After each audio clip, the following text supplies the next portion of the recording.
Hello friends, स्वागत है आप सभी लोगों का हमारे चैनल क्विक स्टडी में। मैं कमल बेस्ट। इस वीडियो के माध्यम से दोस्तों आपको यहाँ पर कराऊंगा द्विघात समीकरण यानी क्वाड्रेटिक इक्वेशन का पार्ट नंबर 2। इससे पहले वाले टॉपिक में हमने पार्ट नंबर 1 देखा था दोस्तों, जहाँ पर आपने कुछ महत्वपूर्ण पॉइंट्स को देखा था, कुछ महत्वपूर्ण बिंदुओं को देखा था। यदि आपने भाग नंबर 1 को ना देखा हो तो आप प्लीज़ वहाँ पर जाके देख लीजिए हमारे चैनल पर जाके, ताकि आपको पिछला वाला पार्ट क्लियर हो जाए। क्योंकि शुरू वाला चैप्टर देखना, सारे के सारे चैप्टर एक दूसरे से कनेक्टेड होते हैं। यदि आप चैप्टरों को छोड़ते हैं टॉपिक्स को तो आपको समझने में कठिनाई होती है। तो यहाँ पे देखिए, थोड़ा सा हम शुरू वाले चैप्टर की शुरू वाला जो हमने पार्ट किया था उसकी थोड़ा सा यहाँ पे जो मेन जो बातें हैं, जो मेन पॉइंट्स हैं, उनको थोड़ा सा यहाँ पे डिस्कस करने के बाद आगे को बढ़ते हैं, ताकि आप इस वाले टॉपिक को कनेक्ट कर पाएँ। तो यहाँ पे देखिए, शुरुआत में जब क्वाड्रेटिक इक्वेशन आप नाम सुनते हैं तो आपके जहन में, आपके दिमाग में पहला क्वेश्चन क्या आता है, एक क्वाड्रेटिक इक्वेशन होती क्या है। यदि आपको दोस्तों क्वाड्रेटिक इक्वेशन को चेक करना होगा तो आप क्या करेंगे, सिंपल है। जब भी आपको कोई इक्वेशन दिया होगा तो इक्वेशन आपको दिया होगा तो इक्वेशन कब होता है, इक्वेशन में एक इक्वल होता है, एक आपका वेरिएबल होता है और दूसरा दोस्तों आपका कांस्टेंट होता है। तो यहाँ पे देखिए, जो इक्वेशन होगी क्वाड्रेटिक वाली, वहाँ पे वेरिएबल तो होना ही चाहिए, इक्वल भी होना ही चाहिए, और क्या होना चाहिए वो आप यहाँ पे देखिए। वहाँ पे दोस्तों क्वाड्रेटिक होने के लिए जो वेरिएबल है, जो भी वेरिएबल है दोस्तों, यानी जो चर है, चर की जो अधिकतम घात है 2 होनी चाहिए। तो ये पहला रूल है कि जो पावर है, मैक्सिमम पावर, वो 2 होनी चाहिए। और जो भी वेरिएबल है दोस्तों, उसका जो कोफिशिएंट है, कोफिशिएंट यानी कि जो आप इसको गुणांक कहते हैं, जो गुणांक है वो क्या होना चाहिए, नॉन ज़ीरो होना चाहिए। यानी कि वो आपका अशून्य होना चाहिए, शून्य नहीं होना चाहिए। यदि शून्य हो जाएगा तो ये आपका ज़ीरो हो जाएगा, और जब ये ज़ीरो हो जाएगा पूरा, तो जो घात 2 है वो वहाँ से वैनिश हो जाएगी, हट जाएगी, और क्वाड्रेटिक इक्वेशन नहीं हो पाएगी। तो यहाँ पे दूसरी कंडीशन आपको ध्यान देनी है कि इसका जो कोफिशिएंट होगा वो नॉन ज़ीरो होना चाहिए। थर्ड कंडीशन है दोस्तों, इक्वल टू 0 होना चाहिए। तो यहाँ पे 3 कंडीशन आप लेके चलेंगे क्वाड्रेटिक इक्वेशन की। क्वाड्रेटिक इक्वेशन तभी हो पाएगी जब ये तीनों कंडीशनें फुलफिल होंगी। सपोज आपको मैं एक इक्वेशन लिख के दूँ, यहाँ पे एक इक्वेशन आप देखिए। यदि मैं आपसे पूछूं क्या ये क्वाड्रेटिक इक्वेशन है, आप कहेंगे नहीं। क्यों नहीं है दोस्तों, क्योंकि यहाँ पे इक्वल टू 0 आपने नहीं लगाया है। आप जब तक इक्वल नहीं लगाते हैं तब तक ये क्वाड्रेटिक पोलिनोमियल है, यानी कि एक द्विघात बहुपद है, ना कि द्विघात समीकरण। यदि आपको इक्वेशन बनानी है तो आपको इक्वल लगाना पड़ेगा, बराबर 0 बनाना पड़ेगा। और इस प्रकार से आप यहाँ पे देखते हैं, ये क्वाड्रेटिक इक्वेशन का फॉर्मेट है। ये कब है दोस्तों क्वाड्रेटिक इक्वेशन, जब यहाँ पे ए क्या होना चाहिए, नॉन ज़ीरो होना चाहिए। यहाँ पे शुरुआत वाला जो आप देखते हैं, ये जनरल फॉर्म है क्वाड्रेटिक इक्वेशन का। तो आपको याद रखना है ये वाला form, general form of quadratic equation, यानी जनरल फॉर्म है। यानी आपको यदि देखना है, जैसे आपको इंसान को देखना होता है, तो इसकी सिंपल जनरल फॉर्म क्या होती है दोस्तों, एक हेड होता है, सिर होता है, नेक होती है, 2 हाथ होते हैं, और यहाँ पे 2 टांगें होती हैं, एक मुंह होता है, एक नाक होता है। ये सिंपल आपका जो यदि आइडेंटिफाई करें चीज़ों को, तो सिंपल जो उनका जनरल फॉर्म होता है, वैसे यहाँ पे इस इक्वेशन का भी जनरल फॉर्म है। अब देखिए, इसी इक्वेशन के अलग अलग टाइप के रूप हो सकते हैं, अलग अलग प्रकार के फॉर्म में ये लिखा जा सकता है। सपोज आपका यहाँ पर b = 0 हो गया, b = यदि 0 हो जाएगा तो ये 0 हो जाएगा ये टर्म, और ये टर्म 0 हो जाने से भी दोस्तों ये क्वाड्रेटिक इक्वेशन रहेगी। और यदि आपका ये वाला 0 हो जाए तब भी ये क्वाड्रेटिक इक्वेशन रहेगी, लेकिन ये 0 हो जाएगा तब क्वाड्रेटिक इक्वेशन नहीं रहेगी। तो यहाँ पर आपको ध्यान देना है। यदि आपको मैं एग्जांपल के तौर पर बताऊं, तो यहाँ पे देखिए, आपने क्वाड्रेटिक इक्वेशन का जनरल फॉर्म में क्या देखा, यहाँ पर आपने देखा कि वेरिएबल था एक यहाँ पे, और ए बी सी क्या है, कांस्टेंट हैं। जो ए और बी और सी यहाँ पे देख रहे हैं दोस्तों आप, ये तीनों क्या हैं, ये तीनों हैं कांस्टेंट, यानी कि ये अचर हैं। अचर किन्हें कहते हैं, जो बिल्कुल नहीं बदलते हैं, यानी जिनके मान हमेशा नियत रहते हैं। आप कहीं भी चले जाएंगे उसका मान नियत रहेगा, लेकिन जो चर होते हैं उनका मान लगातार बदलता रहता है। तो यहाँ पर देखिए, जो ए बी सी हैं चर राशियाँ हैं, और यहाँ पर जो एक्स है वो वेरिएबल है, यानी ये 1 वेरिएबल में क्वाड्रेटिक इक्वेशन है। और यहाँ पर जो एक्स की घात जो मैक्सिमम है, यदि आप देखें चर की घात तो 2 है, तो 2 घात हो जाने से और एक नॉन ज़ीरो हो जाने से और बराबर 0 हो जाने से ये जो इक्वेशन है, ये इक्वेशन आपका क्वाड्रेटिक इक्वेशन हो जाता है। अब यहाँ पे देखिए, थोड़ा सा हम आपको क्वेश्चन देते हैं, जैसे कि आइडेंटिफाई आपको करना होगा। ये है आपका 3x² + 5x + 1 = 0। तो यहाँ पर आप देखते हैं दोस्तों, क्वाड्रेटिक इक्वेशन दिखाई दे रहा है, क्योंकि साफ साफ आपको दिखता है। यहाँ पे 3 जो है नॉन ज़ीरो है, और यहाँ पे मैक्सिमम पावर 2 है, और = 0 है। सपोज यहाँ पे मैं क्वेश्चन को लिख देता, यहाँ पे सपोज क्वेश्चन को मैं ऐसे लिख देता -1, तो आपको क्या करना होता दोस्तों, आप -1 को यहाँ पे लाते तो ये प्लस का 1 हो जाता और इक्वल क्या बचता है यहाँ पे 0 हो जाता। तो यहाँ पर आप कई बार क्या होगा, आपको फॉर्मेट अलग दिया होगा, तो आपको फॉर्मेट को थोड़ा सा रीअरेंज करने के बाद में ऐसे फॉर्म में लाना होगा। सपोज मुझे क्वेश्चन यहाँ पे दिया गया है 3x² = 5x - 3, तो ये क्वाड्रेटिक इक्वेशन है या नहीं है आपको देखना है। तो आप क्या करेंगे, पहले इसको थोड़ा सा रीअरेंज करेंगे, कोशिश करेंगे आप इस वाले फॉर्मेट में इसको ले आएँ। तो आप इस वाले फॉर्मेट में लाने के लिए क्या करेंगे दोस्तों, पक्षांतर करेंगे, टर्म्स को यहाँ पे ले आएंगे लेफ्ट हैंड साइड में, तो ये प्लस का -5x हो जाएगा और -3 का प्लस का 3 हो जाएगा।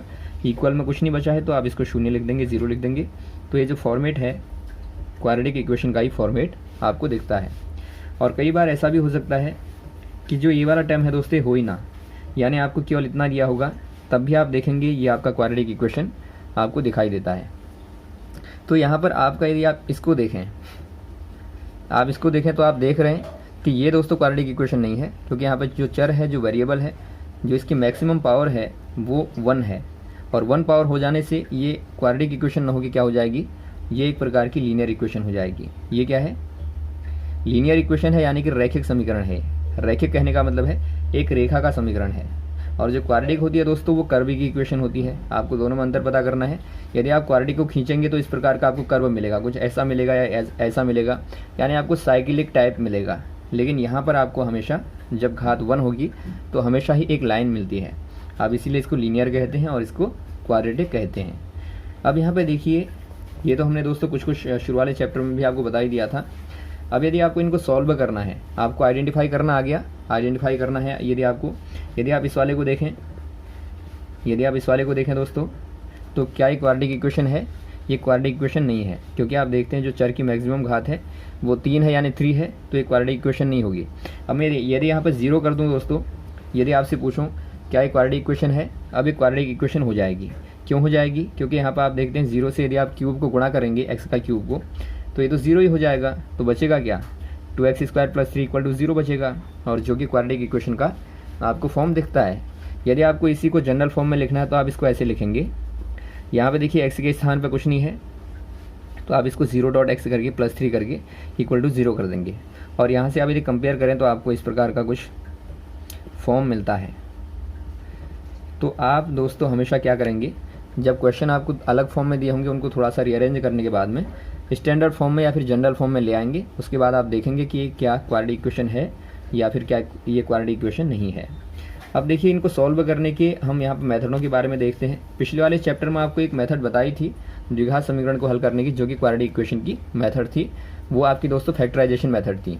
तो आज हम शुरू में देखिए थोड़ा सा फैक्टराइजेशन मेथड को आपको दोबारा से बताएंगे, क्योंकि बहुत ज़्यादा इंपॉर्टेंट होती है, बार बार पूछी जाती है एग्जाम्स में। और उसके बाद आपको मेथड नंबर 2 जो कि सूर्यधाराचार्य विधि बताएंगे, जो कि आपको पहले नहीं बता रखी है। तो देखिए, पहले बात कर लेते हैं फैक्टराइजेशन मेथड की। आपको क्वाड्रेटिक इक्वेशन को हल करने का क्या मतलब है, पहले आप इसको समझिए। आपको सपोज कोई क्वाड्रेटिक इक्वेशन दी है दोस्तों, ax² प्लस का bx और प्लस का c = 0। आपको इसको सॉल्व करना है, यानी इसका सॉल्यूशन निकालना है। सॉल्यूशन निकालने का मतलब क्या होता है, यदि आपको इसको हल करना है, हल करने का मतलब है दोस्तों आपको वो चीज़ निकालनी होती है जो इक्वेशन में आपको मालूम नहीं है। और यहाँ पे इक्वेशन में क्या मालूम नहीं है आपको, यहाँ पर आपको देखिए ABC तो मालूम है क्योंकि ये तो कांस्टेंट है, लेकिन जो x है, जो वेरिएबल है दोस्तों, जो चर राशि है, वही आपको हमेशा ही निकालनी पड़ती है। जब भी इक्वेशन को हल करने की बात कही गई होगी, वो भले आपकी लीनियर हो, क्वाड्रेटिक हो, क्यूबिक हो, वहाँ पर आप क्या करेंगे, हमेशा ही चर राशि को निकालने के लिए प्रोसेस करेंगे। तो यहाँ पर देखिए हम क्या निकालने की कोशिश करेंगे, यहाँ पे x² को निकालेंगे, वही इक्वेशन का हल हो जाएगा। और आपको ये भी ध्यान देना है, चर की जितनी घातें होती हैं दोस्तों, उतने ही उसके हल होते हैं। यदि आप यहाँ पे देखें तो x के कितने मान आएंगे, 1 आएगा। यहाँ पे x के कितने मान आएंगे, 2 आएंगे। यहाँ पे 3 आएंगे, यहाँ पे 4 आएंगे। यदि x की पावर n है तो यहाँ पे x के कितने मान आएंगे, x के यहाँ पे n मान आएंगे। तो जब भी आप द्विघात समीकरण को हल करते हैं, क्वाड्रेटिक इक्वेशन को सॉल्व करते हैं, यहाँ पर आपको x के 2 मान मिलेंगे। x के 2 मान मिलेंगे, दोनों को ही आपको निकालना होता है। तो ये आप ध्यान देंगे, हमेशा ही x के 2 मान आपको निकालने होते हैं। सपोज आपको यहाँ पर ये दिया होता है, तो यहाँ पर भी दोस्तों इसके 2 मान होते हैं। यदि आप x = करेंगे √4 करेंगे तो +- का 2 मिलता है आपको, यानी एक प्लस का 2 एक माइनस का 2। तो ये आपको हमेशा ध्यान देना है, क्वाड्रेटिक इक्वेशन के 2 ही आपके हमेशा ही मान आएंगे, 2 सोल्यूशन आएंगे जिनको आपको शो करना होता है। तो दोस्तों यहाँ पे एक एग्जांपल लेते हैं जो कि फैक्टराइजेशन मेथड से क्वेश्चन को सॉल्व करना होगा। सपोज यहाँ पर आपको क्वेश्चन दिया गया है 2x² प्लस का 9x और प्लस का 4 इक्वल टू 0। अब यहाँ पे थोड़ा सा आप ध्यान देंगे, पहला काम क्या करना है, आपको इसको आइडेंटिफाई करना है क्या क्वाड्रेटिक इक्वेशन है या फिर कोई क्वाड्रेटिक इक्वेशन नहीं है। तो यहाँ पर आप देखते हैं स्क्वायर है और यहाँ पे इक्वल टू 0 है, नॉन जीरो यहाँ पे कोफिशिएंट है, तो ये क्वाड्रेटिक इक्वेशन है। नेक्स्ट काम क्या करेंगे, आपको चूँकि क्या करना है, फैक्टराइजेशन मेथड वहाँ पे लिख के दिया होगा, तो आपको इसी मेथड से करना है, आप और किसी भी मेथड के साथ में क्वेश्चन को नहीं कर सकते हैं। तो यहाँ पे देखिए दोस्तों, पहले आप इसका काम क्या करेंगे, इसके नीचे एक जनरल फॉर्म लिखेंगे, ये वाला इक्वल टू 0। अब यहाँ पे देखिए ए की जगह पे 2 है, बी की जगह पे 9 है, सी की जगह पे 4 है और इक्वल टू 0 है। आपको इसको सॉल्व करना है तो हमेशा क्या ध्यान देना पड़ता है, जो आपकी फैक्टराइजेशन मेथड होती है वहाँ पर जो x² का जो कोफिशिएंट है आप उसका मल्टीप्लिकेशन करते हैं c के साथ में, यानी x² के गुणांक का गुणा करते हैं आप c के साथ में, कांस्टेंट टर्म के साथ में, और जो भी गुणनफल आएगा दोस्तों आप उसके गुणनखंड करते हैं, यानी उसको फैक्टराइज करते हैं। और फैक्टराइज करने के बाद आप ऐसी संख्याओं को निकालते हैं, ऐसे दो नंबर्स को निकालेंगे, ऐसे दो गुणांक को निकालेंगे जो कि क्या होंगे दोस्तों, जोड़ने पर, यहाँ धन होगा तो जोड़ने पर, घटाना होगा तो घटाने पर, यानी जोड़ने पर या घटाने पर आपको क्या दें, जो x का गुणांक है यानी b है वो आपको मिलना चाहिए। दोबारा से क्वेश्चन में देखिए, यहाँ पर आपके पास में देखिए a क्या है दोस्तों, 2 है और आपके पास c 4 है, तो 4 का 2 पहले इससे गुणा कर दीजिए, 2 गुणा 4 बराबर आपको 8 मिलता है। तो गुणा करने के बाद यानी मल्टीप्लाई करने के बाद आपको 8 लाना है, और यहाँ पर चूँकि प्लस है तो आपको जोड़ने पर लाना है। जोड़ने पर क्या लाना है दोस्तों, आपको जोड़ने पर लाना है 9, यानी 9 आपको ऐड करने पर लाना है और मल्टीप्लाई करने पर 8 लाना है। तो ऐसे क्या आप गुणनखंड करेंगे, ऐसे क्या आप इसके फैक्टराइजेशन करेंगे। देखिए फैक्टराइजेशन इसका नहीं करना है, इसका करना है, ध्यान देंगे, जो गुणनफल आएगा उसका फैक्टराइजेशन करना है। 8 की क्या फैक्टराइजेशन करेंगे कि आपको यहाँ पे ये कंडीशन फुलफिल हो जाए। तो ये कंडीशन आपको ध्यान देनी है, मल्टीप्लाई करने पर 8 आना चाहिए और एडिशन करने पर या फिर यहाँ माइनस होगा तो सबट्रैक्शन करने पर 9 आपको मिलना चाहिए। तो ऐसे 8 के गुणनखंड यहाँ पर कीजिए रफ है, 2 4 जा 8, 2 2 जा 4, 2 1 जा 2। तो यहाँ पे क्या आ गई दोस्तों, 2 × 2 × 2 × 1। अब यहाँ पे ध्यान से देखेंगे, यदि आप दोनों को ले लें, दो को, तो 2 2 जा 4 होगा और 2 1 जा 2। यदि आप इनको देखें दोस्तों, मल्टीप्लाई करने पे तो आपको 8 मिलेगा ही क्योंकि हमने फैक्टर कर रखा है, लेकिन आपको जोड़ने पर यहाँ पे क्या मिल रहा है, जोड़ने पर आपको 6 मिलता है। तो ये तो होगा नहीं, आप सेकंड वाला लेंगे, तीनों को एक साथ लें, इसको अकेला लें तो 2 2 जा 4 2 जा 8 × 1 करें तो ये 8 आएगा और 8 + 1 करें तो 9 मिलेगा। तो यहाँ पर आपको क्या मिल गया दोस्तों, यहाँ पर आपको मिल गया 8 के ऐसे जो गुणनखंड हैं वो 8 1 जा 8 और 8 में 1 ऐड करने के बाद आपको 9 मिलता है। तो यहाँ पे देखिए दोनों सेम है, ऑपरेशन चेंज करने पर आपको कंडीशनें मिलती हैं। तो यहाँ पे क्या करेंगे आप जहाँ पे 9 है और कुछ नहीं करेंगे, जहाँ पे 9 है आप इसको रिप्लेस कर देंगे 8 + 1 से। 8 + 1 से आप इसको रिप्लेस करें और जो भी चीज़ें हैं, जो भी क्वांटिटीज़ हैं उनको एज इट इज़ वैसे ही आप उतार देंगे। जैसे कि x है, x को x ही लिखना है, प्लस को प्लस लिखना है, 4 को 4 लिखना है, इक्वल टू 0 को 0 लिखना है, और यहाँ पे भी आपको 2x² को ऐसे ही लिखना है। अब क्या करेंगे, जो x है अंदर गुणा कर देंगे, x यहाँ पर दोनों से गुणा कर देगा, 2x²। और यहाँ ध्यान देंगे दोस्तों, यहाँ पे प्लस की जगह माइनस होगा तो अंदर के साइन यानी अंदर के चिन्ह चेंज हो जाएंगे, बदल जाएंगे। यदि यहाँ पे प्लस होगा तो चिन्ह को वैसे ही आपको लेना है। देखिए यहाँ प्लस है तो यहाँ पे चिन्ह प्लस ही आएगा। 8 का x से गुणा करेंगे तो आपको 8x मिलेगा और प्लस का प्लस ही आएगा। 1 का x के साथ गुणा करेंगे तो x मिलेगा, प्लस का 4 आएगा, इक्वल टू 0 आएगा। अब यहाँ पे देखिए अभी तक आपके पास दोस्तों 3 टर्म थे लेफ्ट साइड में, 1 2 3 टर्म्स थे। अब आपके पास 1 2 3 4 टर्म्स हो गए। 4 टर्म्स हो जाएंगे तो 2 टर्म्स को एक साथ लेने के बाद आप क्या करेंगे, आप इनके 2 जोड़े बना लेंगे। इनमें से दोस्तों आप मैक्सिमम कोफिशिएंट को ले लेंगे। जो HCF होता है, जो मैक्सिमम कोफिशिएंट फैक्टर होगा दोस्तों, आप उनको ले लेते हैं। यानी कि आप यहाँ क्या लेंगे, जो अधिकतम महत्तम समापवर्तक है दोनों का ले लेंगे। यदि आप इसका HCF देखें तो क्या होगा, HCF यानी कि दोनों में मैक्सिमम क्या कॉमन है, यहाँ पे जो मैक्सिमम कॉमन फैक्टर है दोस्तों, वो हाईएस्ट कॉमन फैक्टर क्या होगा, यहाँ 2 है, एक x है। यदि आप देखिए 2 यहाँ पे भी कॉमन है, यहाँ भी कॉमन है जो नंबर्स में, और जो वेरिएबल में है, वेरिएबल में यहाँ स्क्वायर है, यहाँ x है, यानी x और 2 दोनों में कॉमन है तो आप इनको बाहर ले लेंगे। यहाँ से आपने 2 लिया तो दोस्तों यहाँ तो 1 बचा, और x लिया तो यहाँ पर आपका x बचा, प्लस का प्लस लगाएंगे। जब 8 में से आपने 2 लिया तो 4 बचा, और x में से x ले लिया तो 1 बचा। ध्यान देंगे आपने, देखिए संख्याओं में से आपको संख्याओं को कॉमन लेना है और चरों में से आपको चर को कॉमन लेना है। जब आप इसको कॉमन लेंगे बाहर तो आप इसी को देखेंगे, इसको नहीं देखेंगे। और उसके बाद क्या करना है आपको, देखिए एक कंडीशन और ध्यान देनी है। यहाँ पे आपका ब्रैकेट में जो भी चीज़ आएगी वही ब्रैकेट में यहाँ भी आनी चाहिए। ये कंडीशन है, ये शर्त है कि आपका ऐसा होना ही चाहिए। आप यदि इस वाली मेथड से कर रहे हैं तो, यदि आप फैक्टराइजेशन मेथड से करेंगे तो आपकी ये कंडीशन फुलफिल होनी ही चाहिए, अदरवाइज क्वेश्चन आपका आंसर गलत हो जाएगा। तो x+4 आपको लाना ही है, तो इसमें से क्या कॉमन लेंगे, आपको दिख रहा है देखिए x+4 तो यहाँ भी है, तो यहाँ से क्या कॉमन लेंगे कि आपको यही मिले। जब आपको कोई भी चेंज नहीं दिखता तो वहाँ पर आप प्लस का 1 कॉमन लेते हैं। यदि आपका यहाँ पर माइनस होते तो आप माइनस का 1 कॉमन लेते हैं, और कुछ और नंबर होते तो आप ऐसा नंबर कॉमन लेते जो कि आपको इसको ऐसे ही बनाने में सफल होता। तो इक्वल टू आपका 0 है तो 0 लिखिए यहाँ पे। अब देखिए दोस्तों, यहाँ भी x+4 यहाँ भी x+4, तो ये दोनों में कॉमन आ रहा है, देखिए दोनों में कॉमन आ रहा है, तो इसको आप रिपीट नहीं करेंगे, एक ही बार लिखेंगे। जब आपने x+4 को यहाँ से ले लिया यहाँ पे, तो बचा क्या दोस्तों, 2x बचा यहाँ पे, और यहाँ से x+4 को ले लिया आपने यहाँ पे, तो प्लस का 1 बचा इक्वल टू 0। अब यहाँ पे देखिए एक कंडीशन आपको पता होनी चाहिए।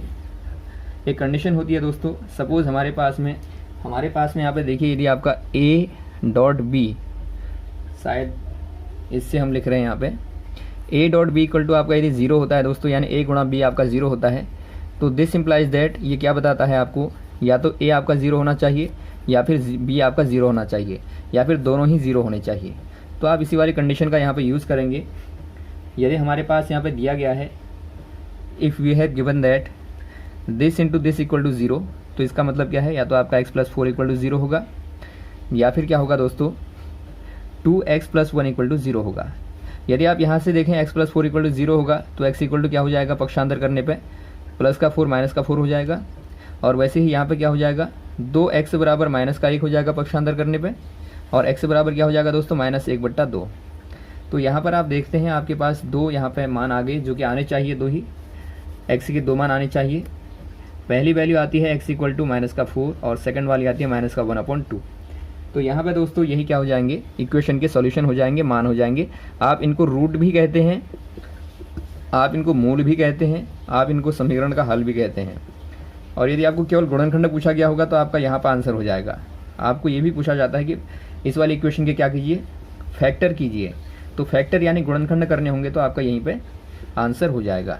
तो आप इस प्रकार से निकालेंगे। अब देखिए नेक्स्ट वाली मेथड देखते हैं, श्रीधराचार्य विधि से आप कैसे इक्वेशन को सॉल्व करते हैं।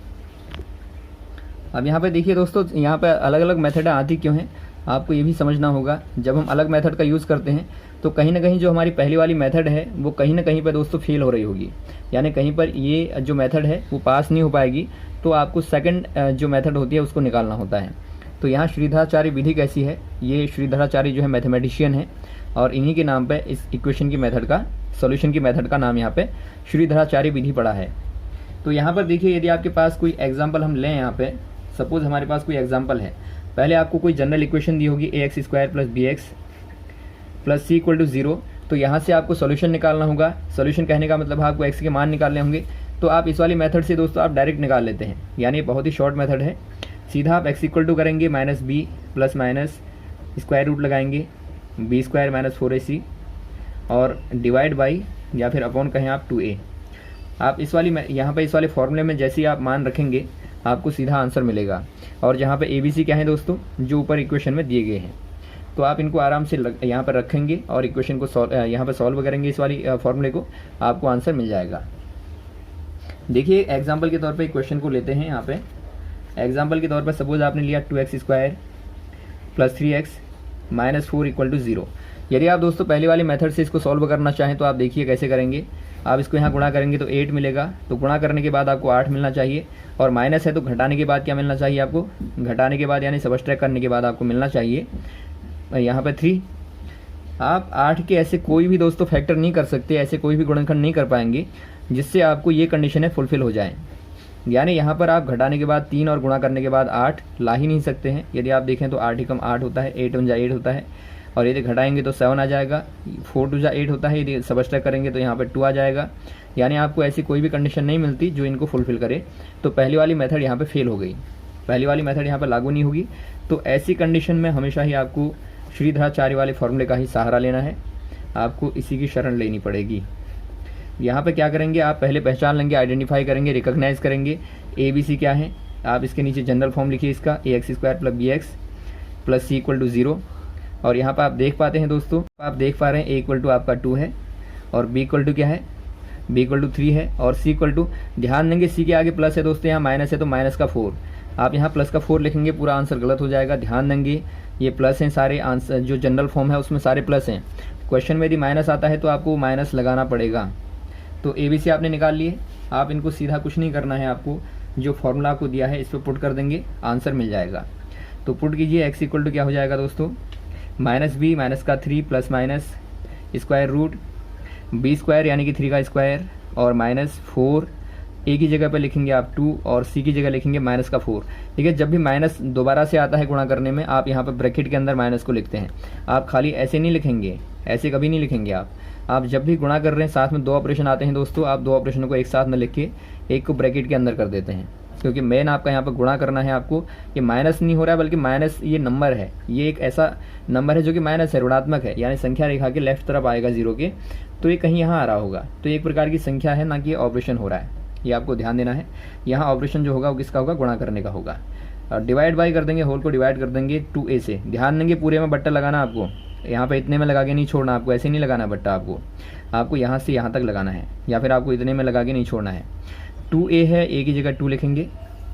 तो यहाँ पर दोस्तों आप इसको हल कीजिए, इसको हल कर देंगे, माइनस का 3 प्लस माइनस स्क्वायर रूट 3 का स्क्वायर करेंगे, 3 3 9 होता है और माइनस गुणा माइनस। देखिए दोस्तों माइनस और माइनस है, ये माइनस चिन्ह बाहर आएगा तो प्लस हो जाएगा।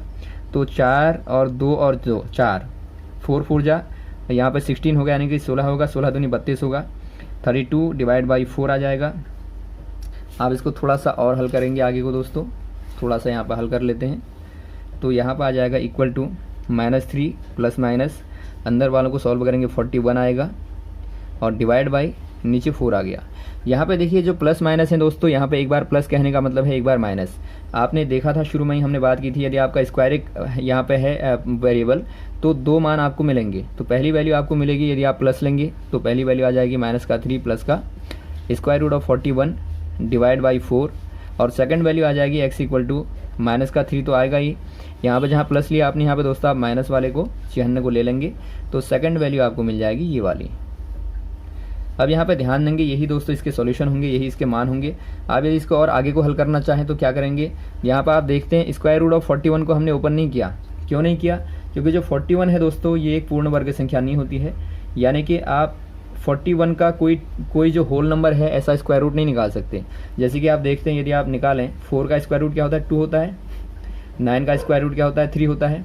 तो आप देखते हैं होल नंबर आपको मिल रहे हैं। यदि 16 का स्क्वायर रूट निकालेंगे तो 4 होता है, यदि 49 का स्क्वायर रूट निकालेंगे तो आपको 7 मिलता है, लेकिन 41 का स्क्वायर रूट निकालेंगे तो आपको कोई होल नंबर नहीं मिलेगा। यदि मिलेगा भी दोस्तों कैसे मिलेगा, वो आपको एक प्रकार से दशमलव में मिलेगा, यानी डेसिमल फॉर्म में मिलेगा, यानी वो एक प्रकार से दोस्तों आपको अशांत फॉर्म में मिलेगा। तो आप उसको यहाँ पर लिख नहीं सकते, और लिखेंगे तो आपको अलग प्रकार से आंसर डेसिमल में मिलेगा, जो कि आपको यहाँ पर करने की आवश्यकता नहीं है, आपका इतने में ही आंसर सेटिस्फाई हो जाएगा। तो आपको ये दोस्तों श्रीधराचार्य मेथड से करना है। आपने दोनों मेथडों को देख लिया, आपको ये मेथड बहुत इजी लगी होगी। रिकॉग्नाइज करना है इक्वेशन के माध्यम से रख के, यहाँ पे कंपेयर करना है, ABC को निकालना है, फॉर्मूले में पुट कर देना है, सॉल्यूशन कैलकुलेशन करके सॉल्यूशन निकाल लेना है। यदि इसका स्क्वायर रूट निकलेगा तो आप इनको जोड़ लेंगे, घटा लेंगे, यदि नहीं निकलेगा तो ऐसे ही रख देंगे, तो आंसर आपको मिल जाएगा।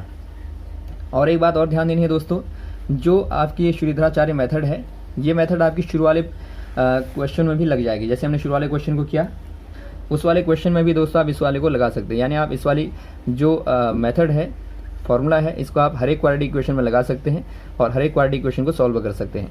तो आप इससे इजीली कर सकते हैं, लेकिन जब आपको द्विघात समीकरण को गुणनखंड विधि से ही करना है तो आपको इससे करना ही पड़ेगा। तो ये आपको ध्यान देना है। तो अगले वाले जो चैप्टर होगा दोस्तों, जो अगला वाला पार्ट होगा, उस पर हम और मेथडों की बात करेंगे। 1-2 मेथड और हैं जिनके माध्यम से आपको और इजीली इक्वेशन को सॉल्व करना आ जाएगा। तो उम्मीद करते हैं आपको क्वेश्चन समझ आए होंगे दोस्तों, टॉपिक अच्छा लगा होगा। और यदि आपको वीडियो अच्छा लगा हो तो आप ज़रूर लाइक करें, शेयर करें, ताकि इस प्रकार की वीडियोज़ आपको मिलते रहें। हो गए, थैंक्स। जय हिंद, जय भारत।